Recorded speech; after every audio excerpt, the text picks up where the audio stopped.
My guest today is Rick Gehrke. He's with Tricom. He's been there for more than 25 years. Started out in payroll and is now the Senior VP and COO there. So here's one of our first questions. In a cost-conscious environment like manufacturing, what's the most common mistake you see companies make when trying to reduce labor expense? I would say in relation to the employees, probably twofold. People hang on to bad employees for too long. So if you see that they don't fit, I would say, cut the cord, as quickly as you can.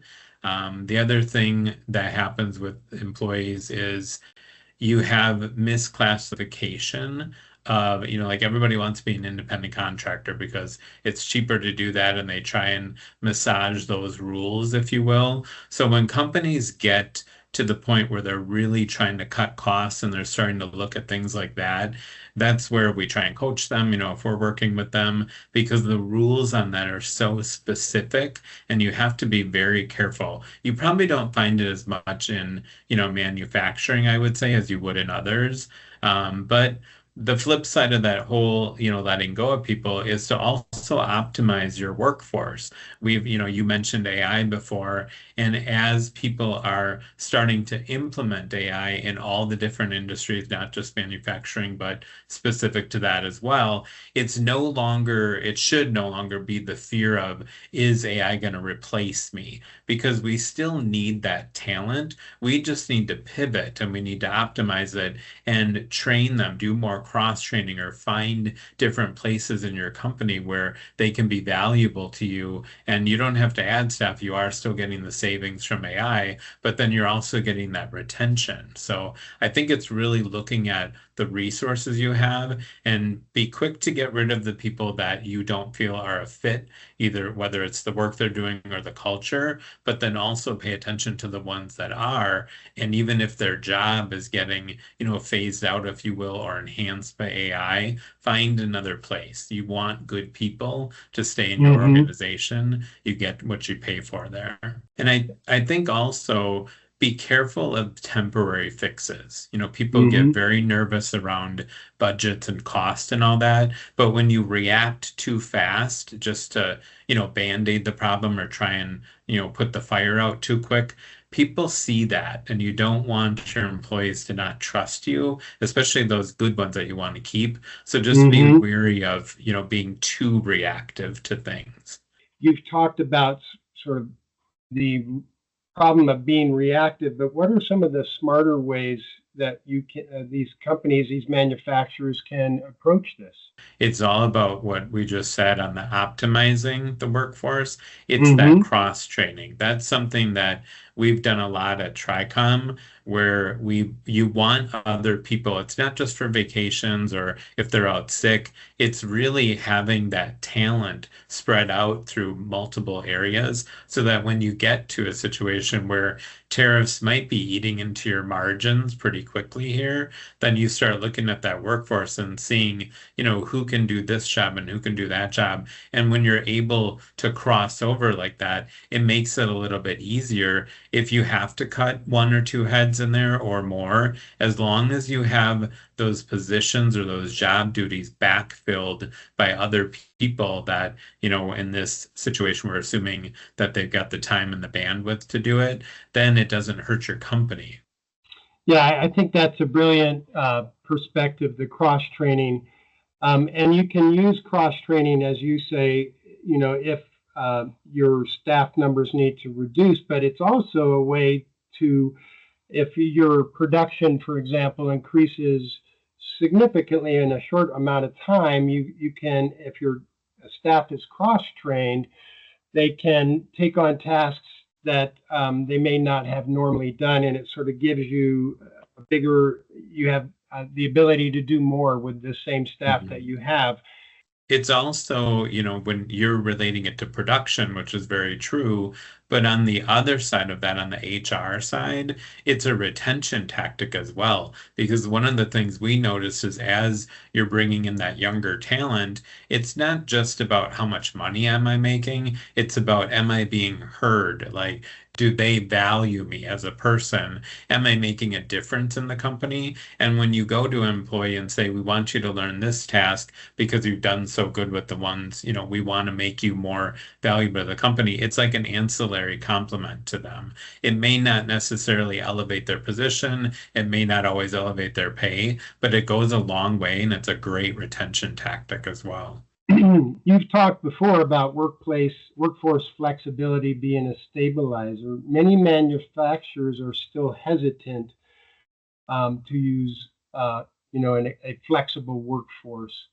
How can contingent labor play a role in stabilizing cost without introducing long-term risk? When you partner with a staffing company, you shift that risk. So they are assuming all the risk of the taxes and the workers' comp and the benefits. They also assume the management of the employee. So you have the flexibility to bring in staff when you need to increase production or your budget allows for it. It might be seasonal for you. And you can also reduce that, and there really is no risk to you because you don't even really have to have that conversation. It's managed by the staffing company. So that's a huge advantage to you.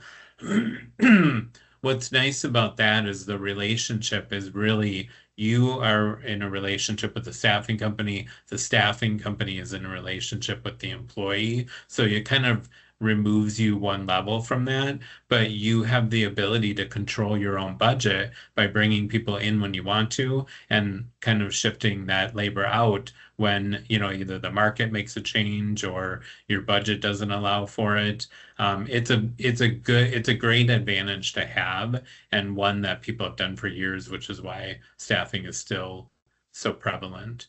What distinguishes companies that manage labor costs proactively versus those that react when the budget gets tight? I would say risk mitigation is one of them. If you identify potential challenges that you think you might come up against and you're kind of running those scenarios through your head, you're going to be ready to react a lot quicker than your competitors. So you get a competitive advantage out of that. So really kind of, almost like a disaster situation or, whatever scenarios you can come up with, you want to run those a little bit through when you're doing your budget planning.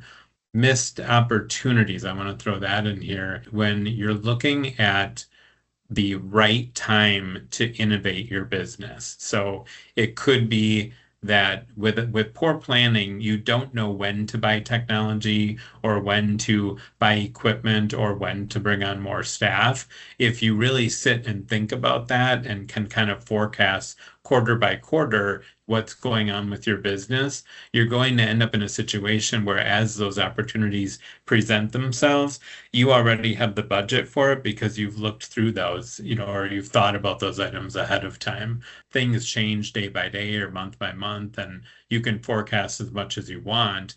But having, the funds available is a huge thing because then you're able to kind of allocate them accordingly. What are some of the strategies that manufacturers can use relevant to the pressure on cash flow with these seasonal changes to personnel? As far as cash flow goes, I mean, working with your finance leaders, whether it's your accountant or your CFO or whoever, they're going to tell you what's available. And you need to sit down and really think through what is happening right now. What's the most important thing right now? Do we need to drive sales because we're down, or are sales good and we just need to tighten up expenses? You need to look at all those different line items on there and find out where you're bleeding and where you're really thriving. Cash flow is something people should be looking at least on a monthly basis at a minimum. Most people look at the balance sheet and they look at the income statement, but not everybody pays attention to that cash flow as much as they should. Data and metrics are the foundation of smart decisions. The question is, what should leaders actually be looking at? For companies aiming to make their hiring strategy more financially agile, what starting points do you recommend? There's four main rates that I'm going to talk about. The first one of those four is probably the most common. It's your turnover rate. So you really want to see like why people are leaving, how you can prevent them leaving if that's your goal. Second one I would say is the attrition rate. You're gonna have people that leave on their own. You want to monitor that because there's not going to be as many people in the working world because we're kind of running out of people-ish if you want to be dramatic about it. So that's something you want to monitor is look at those baby boomers in your company and then look at all of the new generation coming in and kind of balance out, do you have the right headcount? Or as those positions are fading out, can those positions be optimized partially with AI and partially with, a new person in that role that can maybe, be spread out over a couple roles. So attrition rate is a huge thing there as well. Your retention rate is huge. That's besides turnover rate, retention rate is probably the next one that should be the most important. And there's a variety of ways you can look at that. But you definitely want to have your own personal policy around that.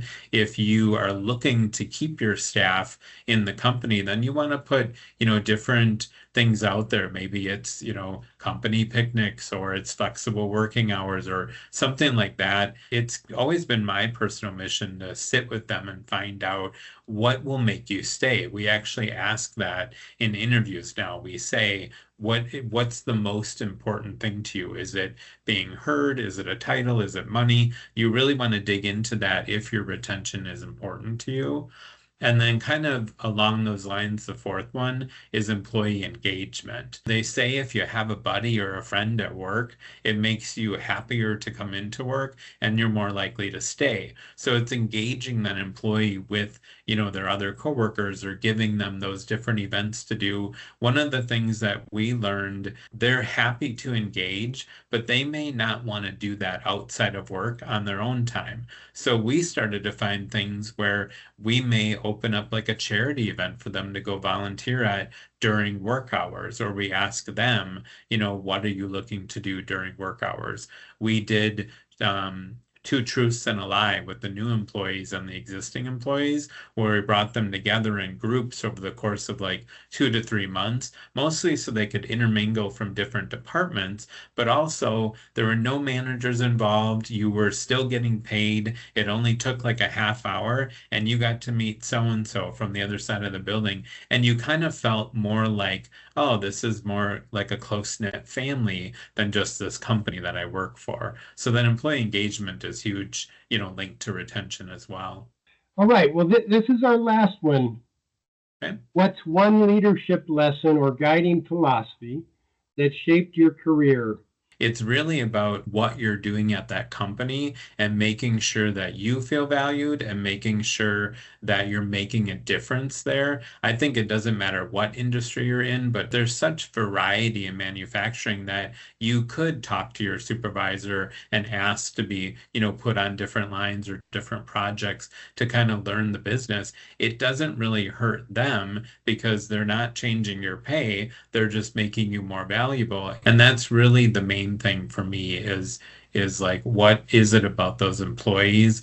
Are they working hard and is this the right place, like the right seat on the right bus for them? Well, Rick Gehrke of Tricom, thank you very much for your time and your fantastic answers. Thank you.